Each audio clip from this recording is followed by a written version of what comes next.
바울은 어떠한 입증된 혐의도 없이 지난 2년 동안이나 가이사랴의 헤롯 궁에 구금되어 있어야만 했습니다. 당시 로마 사람들은 자신들의 공정한 사법 체계에 상당한 자부심을 가지고 있었습니다. 그렇지만 바울은 그러한 사법 제도의 혜택도 받지를 못했습니다. 결국 바울은 자신의 문제를 로마 황제에게 상소를 했고, 베스도 총독은 바울의 상소와 관련해서 황제의 법정에 보낼 보고서를 작성해야만 했습니다. 그런데 앞서 살펴보았듯이 베스도 총독은 바울이 로마 제국의 어떠한 실정법도 어긴 적이 없다는 사실을 이미 확인했습니다. 하지만 그는 유대 사회 최상위층에 속한 유대 종교 지도자들의 비위를 거슬러가면서까지 바울에게 무죄를 선언하고 자유인으로 석방시킬 용기가 없었습니다. 베스도는 유대 종교 지도자들이 바울을 고소한 내용이 유대 종교법과 관련된 것임을 알았지만 이제 갓 부임한 그로서는 유대인의 종교법에 대해서는 제대로 알지 못하고 있었습니다. 그렇다라고 해서 유대 종교 지도자를 고소한 이 종교적 문제를 가지고 바울을 로마 황제의 법정에 세울 수는 없었습니다. 그랬다가는 황제로부터 로마의 사법 체계를 적절하게 수행하지 않았다는 중대한 문제를 지적당하게 될 것입니다. 그렇게 되면 그도 전임자 벨리스 총독의 전철을 밟게 될 것임은 너무나도 분명했습니다. 결국 베스도는 딜레마에 빠졌습니다. 제목도 밝히지 않은 채 바울을 로마로 보낼 수는 없었던 것입니다. 그때 마침 분봉왕 아그리빠가 버니게와 함께 유대 총독으로 부임한 베스도를 문안차 찾아왔습니다. 아그리빠 왕은 당시 유대인들로부터 인기가 높았을 뿐만 아니라 유대 종교법에 대해서도 잘 알고 있었습니다. 그래서 베스도 총독은 아그리빠 왕으로부터 조언을 얻기 위해서 대제사장들의 무리가 고발한 바울의 재판 내용에 대해서 상세하게 설명을 했습니다. 베스도 총독의 설명을 다 들은 아그리빠 왕은 직접 바울의 진술을 들어보기로 원했고, 베스도 총독은 이튿날 즉각 청문회를 개최했습니다.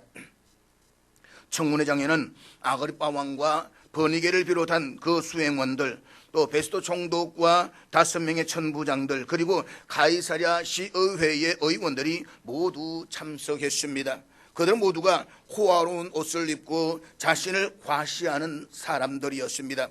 바로 그 청문회 회장에 2년 동안이나 구금당에 있어서 초췌하고 초라한 몰골에 바울이 불려 나왔습니다. 분위기상으로는 바울이 중떨기가 십상인 그런 청문회장이었습니다. 먼저 베스도 총독이 청문회를 개최한 이유를 설명했습니다. 그것은 바울이 황제에게 상소를 하였기 때문에 황제의 법정에 제출할 확실한 보고서를 작성하기 위함이었습니다. 그리고 베스도 총독은 이 청문회가 아그리빠 왕을 위한 것임도 분명히 했습니다. 아그리빠가 베스도 자신보다 유대 종교와 실정에 더 잘 알고 있다라고 생각했기 때문이었던 것입니다. 베스도 총독의 바울에 대한 충분한 설명이 끝나고 이어서 아그리빠 왕이 입을 열어서 바울이 말하기를 허락함으로써 바울의 자기 변명을 띤 긴 설교가 시작이 됩니다. 본문 1절 말씀입니다. 아그리빠가 바울에게 이르되 너를 위하여 말하기를 내게 허락하노라 하니 이에 바울이 손을 들어 변명하되, 본문에서 보듯이 아그리빠 왕이 한결 위세를 떨면서 바울에게 선포합니다. 너를 위하여 말하기를 내가 허락하노라.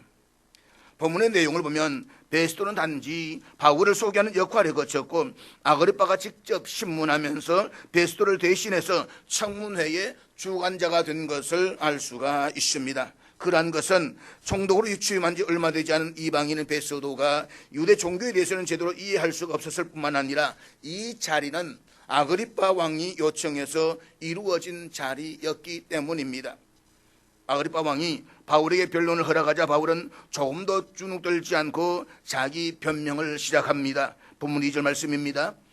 아그리빠 왕이여 유대인 고발하는 모든 일을 오늘 당신 앞에서 변명하게 된 것을 다행히 여기나이다.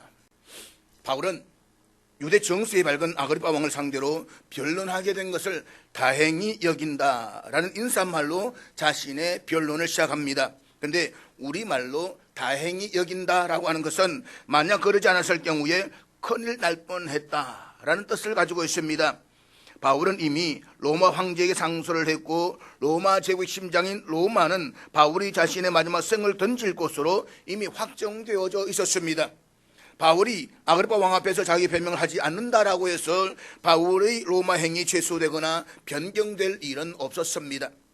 그렇기 때문에 바울이 아그리파 왕 앞에서 자기 변명을 하지 않는다라고 해서 큰일 날 일은 아무것도 없습니다. 그렇기 때문에 본문에서 다행히 여긴다라는 우리말 표현은 적절한 것이 아닙니다. 우리말로 다행히 여긴다라고 번역된 헬라어는 복되다라는 의미의 형용사입니다. 그러니까 바울은 자신이 아그리파 왕 앞에서 또 아그리파 왕 앞에서 변명하게 된 것은 하나님의 복이요 은혜라고 고백하고 있는 것입니다. 지금까지 바울은 자신에 대한 노골적인 적대감을 갖고 있는 자들이나 또 유대 풍습에 대한 이해가 부족한 신임 총독 앞에서 변론을 했었습니다. 그렇지만 자신의 노골적인 적대감이 없으면서도 유대 종교에 대한 깊은 이해를 가지고 있는 아그리파 왕 앞에서의 변론에 나름대로 기대를 가졌을 것입니다. 게다가 유대 역사가 요세푸스에 의하면 이 아그리파 왕은 구약을 매우 잘 알고 있었다라고 이야기를 합니다. 그러므로 예수님에 대한 진리와 그분이 어떻게 구약의 예언들의 성취인가를 아그리파가 이해할 가능성이 많았다라고 하는 것입니다. 더구나 약 30년 전 다메섹 도상에서 바울을 불러내신 주님께서는 아나니아를 통해서 이렇게 말씀하셨습니다. 이 사람은, 그러니까 바울은 내 이름을 이방인과 임금들과 이스라엘 자손들에 전하기 위하여 택한 나의 그릇이라. 주님께서는 아무 뜻도 없이 바울을 그냥 부르신 것이 아니었습니다. 주님께서는 당신의 이름을 이방인과 임금들과 이스라엘 자손들에게 전하는 도구로 사용하시기 위해서 바울을 선택하시고 부르신 것이었습니다. 바울은 주님의 부르심을 받은 이후에 약 30년에 걸친 지난 세월 동안 주님의 뜻에 따라서 충실하게 살아왔습니다. 세 차례에 걸친 지중해 세계를 중심으로 전도 여행을 하면서 얼마나 많은 이방인들에게 주님을 증언했는지 모릅니다. 그뿐이 아니었습니다. 바울은 예루살렘의 천부장이 참석한 가운데 유대인 최고 의결 기구인 사내들인 공회에서도 유대지방 최고의 권력자인 벨리스 총독 앞에서도 그리고 그의 후임자인 베스도 총독 앞에서도 자기 변명을 했습니다. 바울에게 자기 변명은 자기의 출세나 사역을 채우기 위한 세속적인 자기소개서가 아니었습니다. 그것은 온전히 예수 그리스도를 증언하는 것이었습니다. 바울은 주님의 부르심을 받은 이후로부터 지금까지 각계각층의 이방인들과 유대인들에게 주님의 주님 되심을 증언했습니다. 그렇지만 바울의 삶 속에서 아직까지 성취되지 않은 주님의 언약의 말씀이 있었습니다. 그것은 임금 앞에서도 당신의 정인으로 삼으시겠다는 그 말씀이었습니다. 오늘도 세월이 흘러 인생 말년의 노년에 접어든 바울은 지병에 시달리기까지 했습니다. 더욱이 지난 2년 동안 바울은 할 일 없이 헤롯 궁에 후금당에 있어야만 했습니다. 바울의 그와 같은 현실은 바울의 남아있는 여생 동안에 임금 앞에서도 주님의 정인으로 삼으시겠다는 말씀하는 성취되지 않을 것처럼 여겨졌습니다. 그런데 놀랍게도 오늘의 본문에 이르러 바울이 아그리파 왕과 버니게 앞에서 주님을 증언한 것이었습니다. 바울이 그들에게도 주님을 증언하겠다며 그들의 왕궁을 먼저 찾아 나서 이루어진 일이 아니었습니다. 만약 바울이 무턱대고 왕궁을 찾아갔더라면 아그리파 왕이 그를 만나줄 리도 없었습니다. 아그리파 왕과 버니게 앞에서 바울이 주님을 증언할 수가 있었던 것은 그들이 신임 총독 베스도와 상견례를 갖기 위해서 자진해서 가이사랴를 먼저 찾아왔기 때문에 가능할 수가 있었습니다. 바울이 아그리파 왕이 베스도 총독을 찾아왔다는 사실을 알고 먼저 면회를 신청했던 것도 아니었습니다. 감옥의 투회강에 있던 바울은 아그리파 왕의 방문 사실 그 자체도 몰랐습니다. 베스도 총독으로부터 바울의 재패에 대한 설명을 들은 아그리파 왕이 바울의 진술을 직접 들어보겠다고 자원했기 때문에 바울은 영문도 알지 못한 채 청문회장으로 불려 나왔습니다. 그리고 바울은 바로 그 자리에서 아그리파 왕과 버니게에게 주님을 증언할 수가 있었습니다. 임금 앞에서도 당신의 정의를 사용하시겠다는 주님의 언약의 말씀이 2년에 걸친 구금 생활 끝에 바울의 삶 속에서 그날 그렇듯 신비롭게 성취가 된 것입니다. 아니, 다메섹에서 부활의 주님으로부터 언약의 말씀을 들은 지 약 30년 만에 구체적으로 그 약속이 실현된 것입니다. 그 순간에 바울의 감격이, 바울의 환희가 얼마나 컸었는지는 충분히 헤아릴 수가 있을 것입니다. 그것은 결코 바울의 의지나 노력의 결과가 아니었습니다. 전적으로 주님께서 주님의 때에 주님의 방법으로 행하신 신비로운 주님의 섭리였습니다. 그래서 바울은 두 손을 내밀어서 아그리파 왕 앞에서 주님을 정문하는 것은 하나님의 복이요 은혜라고 고백을 했던 것입니다. 본문은 바울이 손을 들어 변명하였다라고 했습니다. 여기서 우리말로 손을 들어라고 번역된 헬라어는 쫙 내밀다 라는 그런 의미에서 두 손을 쭉 내밀다라는 뜻을 가지고 있는 것입니다. 그러나 이것은 바울이 아그리파 왕과 버니게에게 두 손을 내민 것이 아니었습니다. 바울은 아그리파 왕과 버니게 배후에서 그 모든 일을 한치의 오차도 없이 섭리하신 하나님 향해서 두 손을 내밀었던 것입니다. 자신의 삶 속에서 임금 앞에서도 당신을 위한 정인으로 삼으시겠다는 주님의 언약이 성취된 것은 하나님이 자신에게 베풀어 주신 크나큰 복이요 은혜였습니다. 따라서 한치의 오차도 없이 신비롭게 주님의 언약을 성취하신 하나님께 두 손을 내밀고 그 하나님을 찬양한 것이었던 것입니다. 바울의 정언은 3절 이어지는데 우리 3절 다 같이 읽도록 하겠습니다. 특히 당신이 유대인의 모든 풍속과 문제를 아심이니이다. 그러므로 내 말을 너그러이 들으시기를 바라나이다. 본문을 원문 그대로 옮기면 이렇게 말할 수가 있습니다. 당신은 유대인의 모든 풍속과 율법의 쟁점들에 관한 전문가이십니다. 대제사장인 우리는 유대인의 종교법, 즉 유대인의 율법을 걸어서 바울을 고발했습니다. 갓 부임한 베스도는 총독은 유대 율법에 관해서 전혀 몰랐지만 예루살렘 성전의 관리자인 동시에 대제사장 임명권을 가지고 있었던 아그리파 왕은 유대인의 풍속뿐만 아니라 율법의 정점들에 대해서도 잘 알고 있었습니다. 그래서 바울은 그 사실을 부각시키면서 아그리파 왕에게 자신의 정언을 너그러이 들어주기를 요청하고 있습니다. 자기 변명을 너그러이 들어달라고 하는 것은 바울이 지금부터 자신이 할 말을 작심하고 다 하겠다라는 그런 말이었습니다. 바울은 먼저 변명을 시작하면서 자신의 유대적 배경을 간략하게 소개하고 있습니다. 그것이 보면 4절과 5절 말씀인데 우리 4절 말씀 같이 읽도록 하겠습니다. 내가 처음부터 내 민족과 더불어 예루살렘에서 젊었을 때 생활한 상황을 유대인이 다 아는 바라.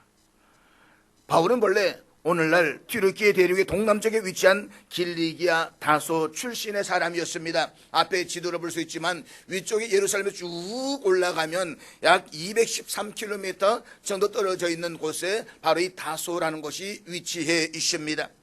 일찍이 예루살렘에 유학했던 청년 바울은 당시 최고의 율법 선생이었던 가말리엘 문화에서 수학했습니다.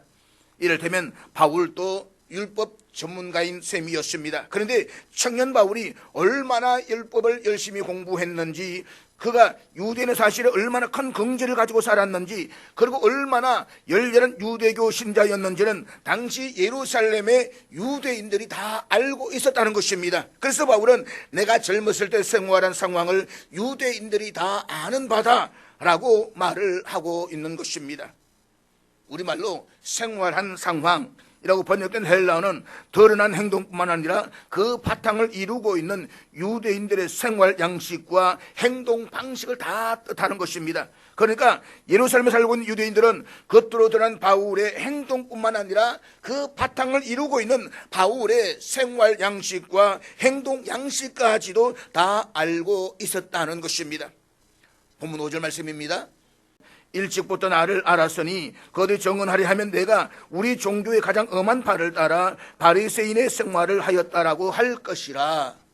본문에서 우리말로 일찍부터라고 번역된 헬라어는 처음부터라는 말입니다. 그리고 알았으니라고 번역된 헬라어는 먼저 알다라는 뜻입니다. 바울이 태어난 곳은 이방 성읍인 다소였지만 그가 자란 곳은 예루살렘이었습니다. 다시 예루살렘의 유대인들은 바울의 성장과 생활을 처음부터 쭉 그렇게 다 알고 있었습니다. 바울이 유대 종교 지도자들을 알았던 것보다 오히려 유대 종교 지도자들이 바울을 알았던 것이 먼저였다라는 말이기도 합니다. 이러한 이유 때문에 만약 그들이 바울에 대해서 증언하려고만 한다면 바울은 유대교 중에서도 율법 준수와 생활교범의 가장 엄격한 종파인 바리새인으로 생활하였다라고 증언할 것입니다. 바울이 바리새인으로 그렇게 살아왔던 것을 유대인들이 다 보고 알았기 때문이었습니다. 더욱이 바울은 예수 이름을 십자가에 못 박아 죽인 유대교 지도자들의 절대 신임 속에서 교회를 짓밟는 선봉대장 역할도 자임했습니다. 유대인들은 그 사실도 다 알고 있었습니다. 오죽했으면 예수님께서 다메섹의 아나니아에게 바울의 회심에 대해서 말씀하셨을 때에 아나니아가 예수님의 말씀을 받아들이지보다는 바울의 회심에 대해서 의구심을 표현했겠습니까? 예루살렘에서 213km 떨어진 다메섹의 유대인까지도 교회를 잔인하게 짓밟는 청년 바울에 대해서 그렇게 다 알고 있었습니다. 이처럼 당시의 유대인들은 청년 바울의 삶을 다 알고 있었습니다. 그토록 그의 행동뿐만 아니라 그 바탕을 이루고 있는 생활 양식과 행동 양식까지도 다 알고 있었습니다. 바울의 삶은 일말의 순균도 없이 매사에 그렇게 공개적이었습니다. 그것은 바울이 부당하고 불의하게 살해 사욕을 추구한 적이 없었다는 말이기도 합니다. 부당하고 불의하게 살해 사욕을 추구하는 사람들은 숨기는 것이 많습니다. 불의하게 얻은 재물뿐만 아니라 불의하게 축제한 자기 삶의 과정도 숨기고 감추기 마련입니다. 그래서 그런 사람의 삶은 결과적으로 표리부동하지 않을 수가 없습니다. 자기 삶 속에서 감추어둔 부분과 겉으로 드러내 보이는 부분이 동일할 수 없는 까닭입니다. 그런 사람과는 아무리 오래도록 연관을 맺어도 그 사람의 실체를 알 수가 없습니다. 그 사람의 삶 가운데에 그 드러낸 부분이 그의 총적인 실체가 아니라 일부분에 지나지 않을 뿐더러 그것 또한 의도적으로 꾸며낸 모습이었기 때문인 것입니다. 만약에 바울이 살해사욕에 위해서 율법에 열심이었다면, 그리고 바울이 불의하게 살해사욕을 추구하기 위해서 교회를 짓밟고 그리스도인들을 박해했더라면, 그 결과로 바울이 불의한 재물을 모았더라면 바울 역시 불의한 재물과 함께 불의에 연루된 자기 삶의 과정도 사람들이 모르게 숨기고 감추어 버렸을 것입니다. 만약 그랬더라면 당시의 유대인들이 바울의 삶을 다 알 수 있을 것은 없는 것입니다. 바울이 율법에 열심이었던 것은 하나님에 대한 열정으로 인함이었습니다. 그가 예수님을 십자가에 못 박아 죽인 유대교를 수호하기 위해서 교회를 짓밟는 선봉대장 역할을 자임했던 것도 하나님에 대한 열심이었습니다. 그가 하나님을 오해하고 율법을 구원을 위한 절대적 조건으로 잘못 이해했을 망정 하나님을 향한 그의 마음만은 늘 순전했습니다. 그래서 하나님 뜻과는 달리 청년 바울이 교회를 잔인하게 짓밟을 때에도 그에게는 무엇 하나 숨기거나 감출 것이 없었습니다. 때문에 당시 예루살렘의 유대인들은 그와 같은 바울의 삶을 속속들이 다 들여다 볼 수가 있었던 것입니다. 그런데 바울이 청년 시절에만 그렇게 살았던 것은 아니었습니다. 우리 사도행전 20장에서 바울이 에베소의 장로들이 남겼던 유언의 내용을 직접 살펴보았습니다. 바울은 사도행전 20장 18절에서 이렇게 유언을 시작했는데 우리 앞에 다 같이 읽도록 하겠습니다. 오매 그들에게 말하되 아시아에 들어온 첫날부터 지금까지 내가 항상 여러분 가운데서 어떻게 행하였는지를 여러분도 아는 바니. 본문의 구절을 헬라어 원문 순서대로 그 뜻대로 그대로 옮기면 바울은 이렇게 유언을 시작했습니다. 여러분도 알고 있습니다. 아시아의 첫 발을 내린 이래 내가 여러분 가운데서 항상 어떻게 살아왔는지를 말입니다. 3차 전도 여행 중에 로마 제국 행정구역상 아시아에 속한 에베소의 첫 발을 내린 이래 바울은 자신이 어떻게 살아왔는지를 에베소의 장로 여러분들이 다 알고 있다는 말로 유언을 시작했습니다. 그리고 바울의 유언은 이렇게 끝을 맺는데 사도행전 20장 34절과 35절 말씀을 우리 앞에 다 같이 읽도록 하겠습니다. 여러분이 아는 바와 같이 이 손으로 나와 내 동행들이 서는 것을 충당하여 범사에 여러분에게 모범을 보여준 바와 같이 수고하여 약한 사람들을 돕고 또 주 예수께서 친히 말씀하신 바 주는 것이 받는 것보다 복이 있다 하심을 기억하여야 할지니라. 바울은 자신이 범사에 모범을 보여서 살아왔음은 여러분이 다 아는 바와 같다라는 말로 유언을 끝맺습니다. 여러분이 다 알고 있다 라고 시작했던 바울의 유언은 여러분이 알고 있는 바와 같다라는 말로 끝났습니다. 인생 말년에 접어든 노년에 이르기까지 바울의 삶에는 그 어느 것 하나 숨길 것도 감출 것도 없었던 것입니다.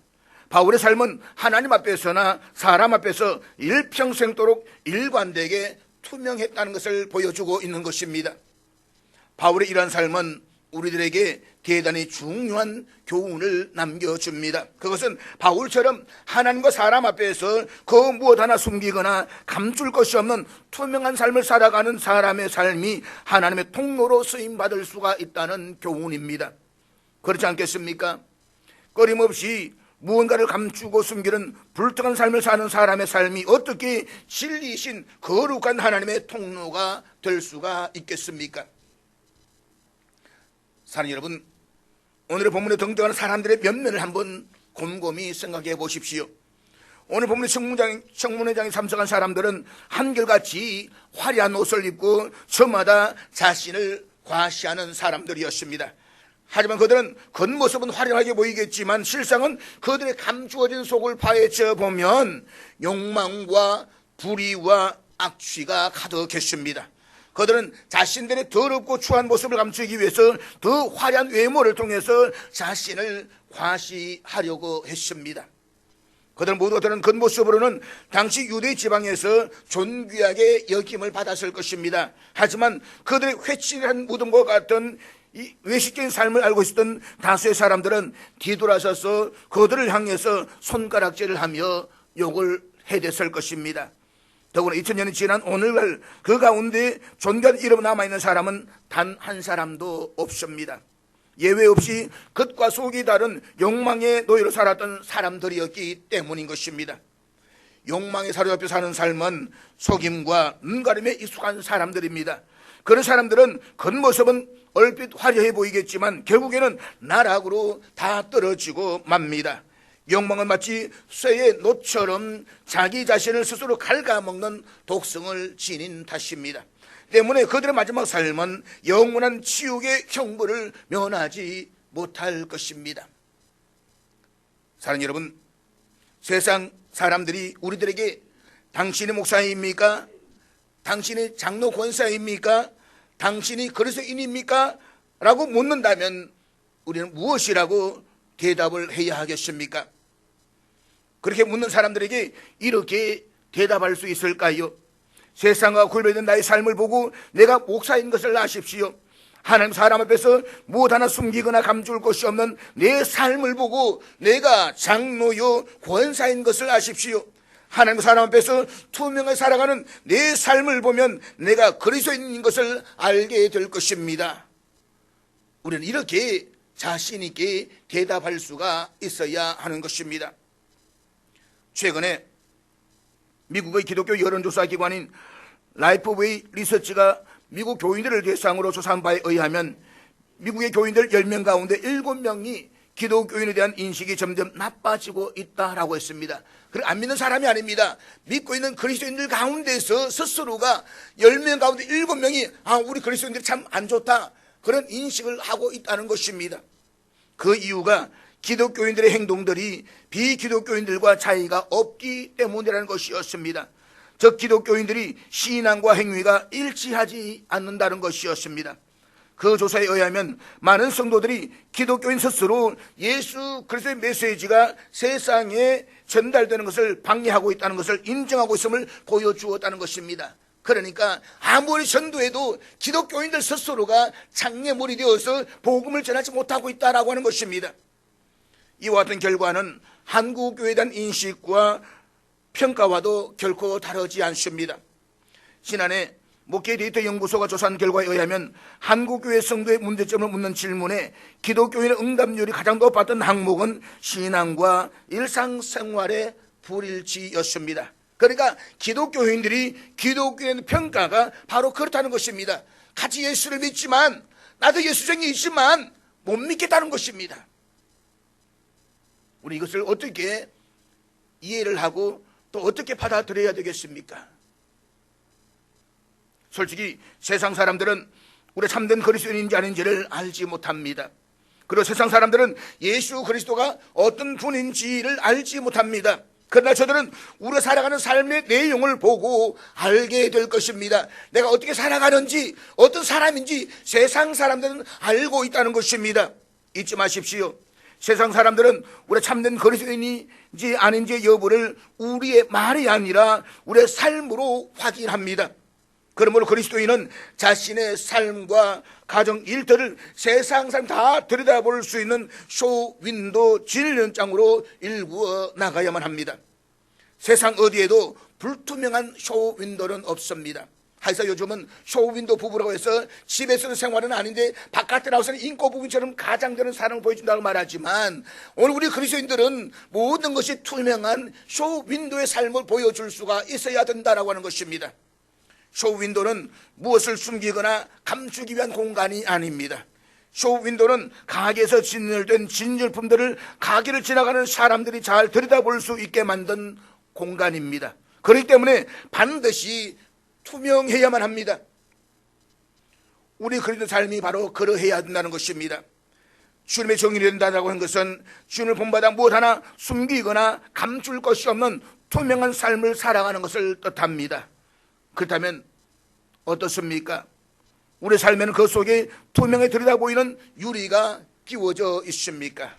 혹여 남편과 아내 간에, 부모와 자식 간에 무엇인가 서로 숨기고 감추며 살아가고 있는 것은 아닙니까? 그래서 부부 간에, 부모 자식 간에 서로 잘 아는 것 같지만 사실은 제대로 알지 못한 채 단지 서로 잘 안다라고 착각하면서 지금 살아가고 있는 것은 아닙니까? 동료들, 윗사람과 아랫사람들, 세상 사람들 모르게 이미 많은 것들을 숨기고 감추어 두지는 않았습니까? 그 결과 그들에 대한 현재 모습은 의도적으로 꾸며낸 가식 모습에 지나지 않는 것은 아닙니까? 그래서 누군가가 자신의 진면목을 알게 될까 봐 두려워하고 있지는 않습니까? 언젠가 미국의 기자 한 사람이 미국 국회의원들에게 메시지를 보냈습니다. 다 알고 있으니까 도망가라고. 그런 그 다음날 갔더니 다 도망가고 없더라는 것입니다. 혹시 우리 삶은 그렇지는 않습니까? 그렇게 해서 어떻게 참된 그리스도인이라고 말할 수가 있겠습니까? 우리 각자의 가정이라는 쇼윈도 속에는 대체 무엇이 진열되어져 있습니까? 세상과 구별된 거룩한 생각과 언행, 그리고 예의 범절이 진열되어져 있습니까? 서로 위하고 서로 존중하고 희생하는 사랑이 진열되어져 있습니까? 수고하고 일하며 땀 흘려 얻은 결과에 자족하는 행복이 진열되어져 있습니까?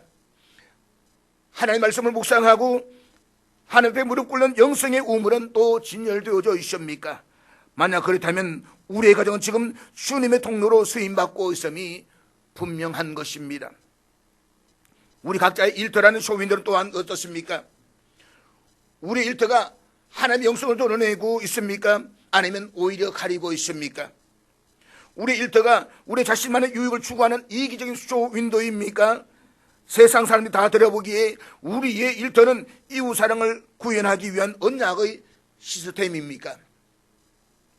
사랑하는 여러분, 우리가 진정으로 주님을 모시고 또 신앙의 생활과 생활의 신앙화를 지향한다고 한다면 우리의 삶과 가정과 일터도 투명하게 일구어 나가야만 합니다. 부당하고 불의한 것을 숨기고 감추는 삶은 언젠가 만천하에 다 드러날 것입니다. 그때에는 그동안 화려한 꾸미며 살아왔던 그 모든 것들이 다 허물어질 것입니다. 설령 사람들에게는 감추고 숨겼다라고 할지라도 중심을 보시는 전능하신 하나님 앞에서는 온전히 다 드러날 것입니다. 우리 주님께서도 감추인 것이 드러나지 않을 것이 없고 숨긴 것이 알려지지 않을 것이 없다라고 말씀을 하셨습니다. 때가 되면 모든 것이 다 드러납니다. 그런데 가만히 보면 세상에는 악을 행하는 사람들이 의로운 자로 둔갑하는 경우가 종종 있습니다. 그런가 하면 악인들의 악행이 사람들의 한계로 인해서 쉽게 감추어지고 심지어 미화되기까지 합니다. 그래서 악인이 의인으로 행세하기까지 합니다. 조폭두목이 선한 자선사업가로 보여지기도 하는 것입니다. 이것이 이 세상의 현실입니다. 그러나 그 모든 것들이 사실대로 확연하게 드러날 날이 있습니다. 바로 최후의 심판의 날, 하나님 앞에서 말입니다. 그때가 되면 선과 악이 또 의와 불의가 다 드러날 것입니다. 하나님 앞에서는 그날에 우리가 살아왔던 모든 삶과 우리의 모든 생각들이 하나의 필름처럼 다 펼쳐 보여질 것입니다. 그 하나님께서는 우리가 행한 그 행한대로 믿음 안에서 준엄하게 심판하실 것입니다. 그러므로 우리 모두 바울처럼 하나님과 사람들 앞에서 무엇 하나 숨기거나 감출 것이 없는 투명한 삶을 살아가십시다. 예수를 본받아서 우리의 쇼윈도를 와서 보라고 스스럼 없이 세상 사람 초청하시는 주님의 제자들이 되십시다. 우리가 우리의 삶을 주님을 드러내기 위한 쇼윈도로 살아갈 때에 그것이 바로 그리스도인의 거룩함이요 순결이요 절제요 의가 되는 것입니다. 그때 하나님께서는 우리의 쇼윈도를 당신의 전능하신 손으로 당신의 진선미를 드러내는 통로로 친히 사용하실 것입니다. 그래서 사람들은 우리의 쇼윈도를 들여다보면서 야, 행복은 저런 것이구나, 저런 상황 속에서 감사하고 기뻐할 수가 있구나, 그리스도인으로 살아간다는 것은 저를 삶을 뜻하는구나 라고 알게 될 것입니다. 있을만한 감사가 아니라 내 삶의 감사가 됨으로 말미암아서 세상 사람들이 그럼에도 불구하고 감사하는 그 삶의 감동을 주게 될 것입니다. 죄 많은 우리가 주님의 은혜 속에서 우리의 삶을 주님을 위한 투명한 쇼윈도로 읽을 수 있다라고 하는 것은 축복이요 복음인 것입니다. 사는 여러분, 우리 모든 인생은 때가 되면 세상 속에서 추구했던 모든 것들을 다 내려놓고 벌거벗은 모습으로 떠나가야만 합니다. 죽은 사람의 수위에는 주머니가 없어 아무것도 가져갈 수가 없습니다. 그럼에 불구하고 우리는 더 많이 소유하기 위해서 수많은 것들을 숨기고 감추며 살아갑니다. 심지어 거창하게 미화하기도 합니다. 그 결과 세상 사람들이 우리의 실체를 알지 못하는 것은 말할 것도 없고, 우리 역시 우리 자신을 제대로 알지 못한 채 우리 자신이 의도적으로 꾸며낸 모습이 마치 우리의 실체인 것처럼 스스로 속으며 살아갑니다. 그것이 바로 우리가 그리스도인이면서도 하나님의 통로로 쓰임받지 못하는 이유인 것입니다. 그러므로 이제부터 우리 모두 바울처럼 하나님 앞과 사람 앞에서 일말의 숨김도 없이 매사에 투명한 삶을 살아가십시다. 신앙과 일상생활이 일치가 되는 진실한 삶을 살아가십시다. 주님의 정인이 된다는 것은 자신의 삶을 주님을 드러내기 위한 쇼윈도로 일구어 가는 것입니다. 그리고 그것은 마치 자기 자신을 주님 안에서 존귀하게 세우는 것입니다. 그리함으로써 날이 갈수록 이 땅에 주님을 드러내는 쇼윈도가 점점 더 많아져서 우리의 가정과 우리의 교회와 우리의 나라가 그 무엇도 숨기거나 감추지 않는 투명하고도 공의롭고 정의로운 그런 언약의 공동체로 세워져 나갈 수 있기를 주의 이름으로 축복합니다.